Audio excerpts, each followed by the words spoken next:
Lucille, Lady Duff.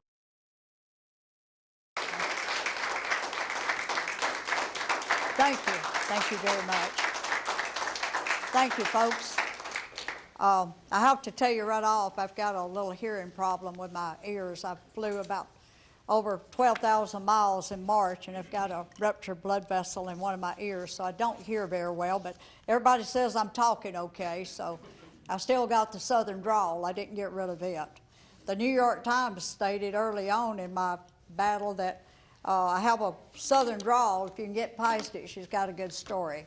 And I do, and the reason that I have remained having a good story, I'm not anyone special. This belongs to everyone in this room. It touches every family across this nation. There's not any of you exempt. If it's not you yourself, it's someone in your family, your sister, maybe your mother, or whatever. But it's ruining this country that women are so mistreated in their pay and their benefits. And it's like what the president said when he signed the bill into law. It's not a woman's issue. It's a family issue.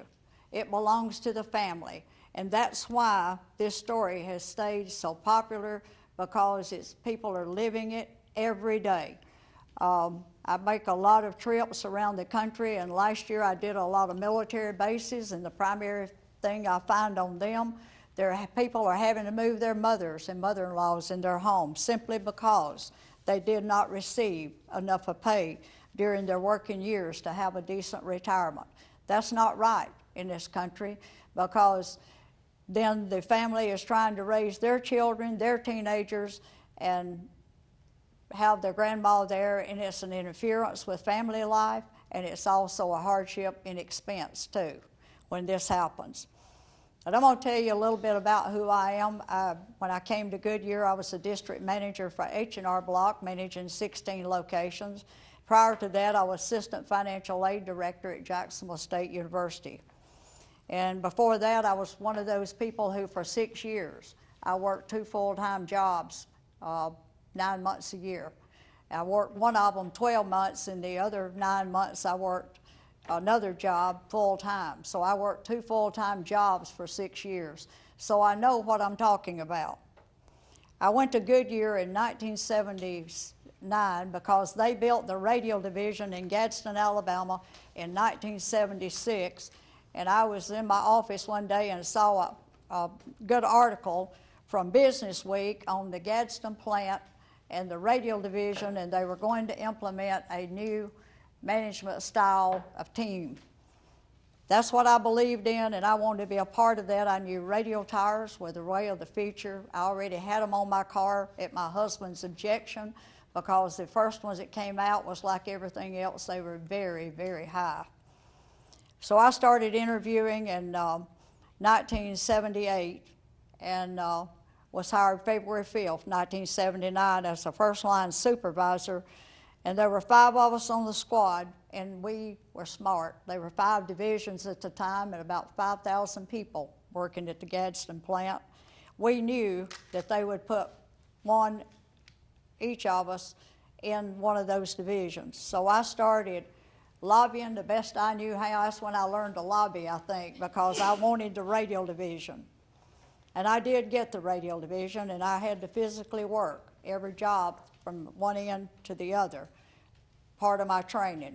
And then they put me on night shift in stock prep. They said later they'd never put a new hire in stock prep again, but I survived and I made it, and it was a good job.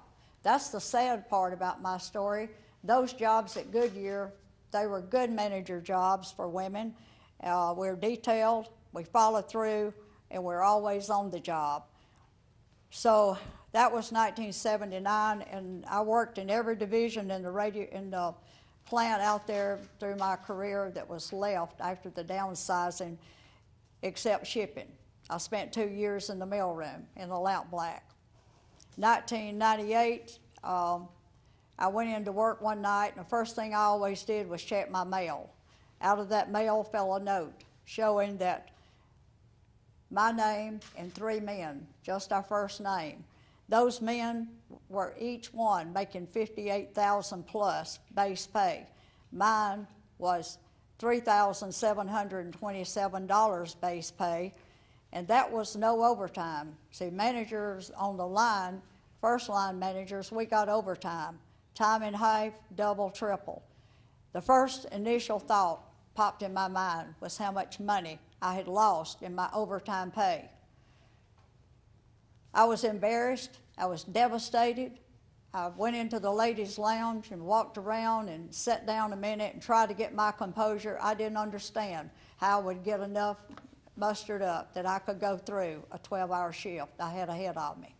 But I did. I got up finally and realized I had to get on my job or I'd be late.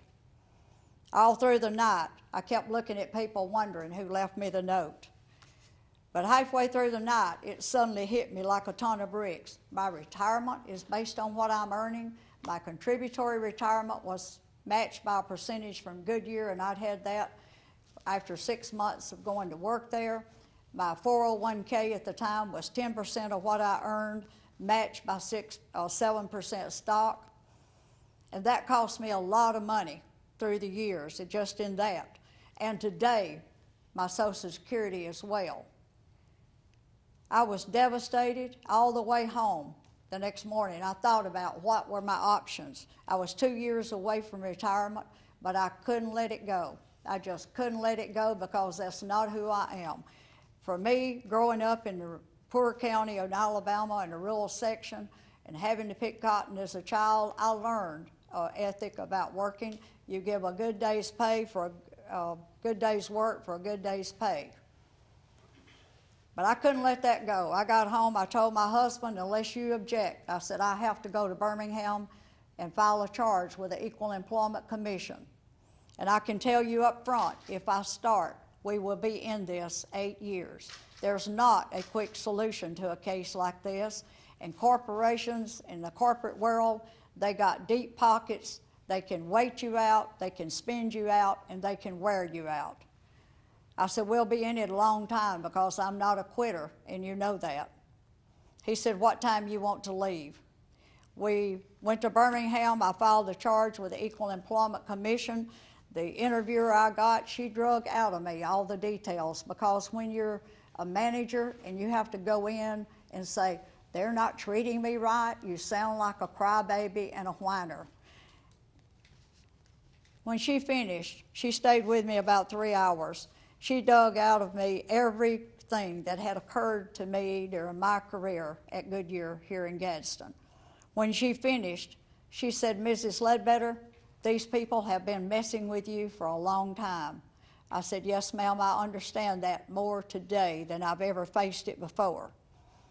But I go back home and I go back to my job, and as soon as Goodyear's notified, the retaliation starts. I've been put on a different job. I can't get any information. They did not have a P&P book, a policy and procedure. There was no job description. They created a new job, and it was very difficult to survive. So I saw the handwriting on the wall. But 1998, I filed the charge. In 1999, the Equal Employment Commission called and said, you have got one of the best cases we have ever seen. And we would advise you, and we can't do it, but we would suggest that you get your own attorney, because we are so backlogged and understaffed during that time until you would get to trial much faster. I found a young attorney named John Goldfarb at the Wiggins firm in Birmingham. He took my case pro bono, and I had done my investigation on him, and the people that I had spoke with said he'd never lost a case. But when I got there, somebody said, well, he'd never had to go to trial before. But I'll tell you, he was my kind of guy. He was good at negotiating settlements. And for an individual to come out in a case like this with anything in their pocket, you need a decent settlement. But there was never one offered. That's why I saw it through. And I wouldn't give up, and neither would Mr. Goldfarb. But he's still working with me today, and he's never made a dime. But that was 1999. He took my case, but we tried. He tried to get us to federal court at least by 2002, but we didn't get there until 2003. My case was heard in my home county in Anniston, Alabama, in January of 2003. After a week of testimony, the jury came back with a